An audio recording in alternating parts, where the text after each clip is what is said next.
தயாரிக்கிற நிறுவனங்கள் இவெல்லாம் நீரை உறிஞ்சிட்டு போயிடுறான். நம்ம என்ன பண்றது, ஒரு பக்கம் போரை போட்டு நீரை உறிஞ்சிரும்.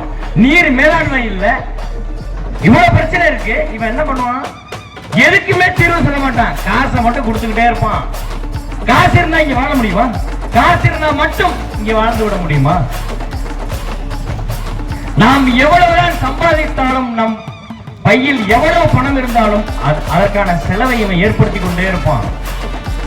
நம்ம சந்தை பொருளாதாரத்தில் சிக்கிக்கிட்டோம். இவர்கள் நம்மை இட்டு செல்லும் வழி என்ன என்பதென்றால் சுடுகாட்டுக்கு கூட்டிக் கொண்டு செல்கிறார்கள். அவ்வளவுதான், வேற எதுவும் இல்ல. 5000 பணம் கொடுக்கலாம். 5000. அன்பு மக்களே, கொஞ்சம் சிந்திச்சு பாருங்க. 5 வருஷத்துல 1825 நாட்கள் இருக்கு. அதை வகுத்து பார்த்தோம்னா ஒரு நாளைக்கு 2.25 ரூபா, 2.25 ரூபாய்க்கு வாக்கு செலுத்தக்கூடிய நிலையில் நம்மை வைத்திருக்கிறார்கள். இது வளர்ச்சியா?